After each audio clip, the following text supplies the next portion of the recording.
Eder. Mac. Pallister. Lunedì 18 dicembre.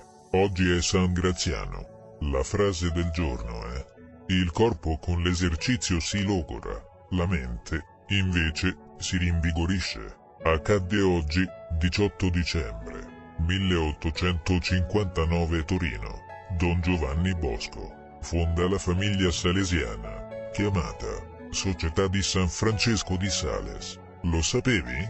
A Samoa è illegale dimenticare il compleanno della propria consorte. Ehi, non dimenticare di iscriverti a questo canale.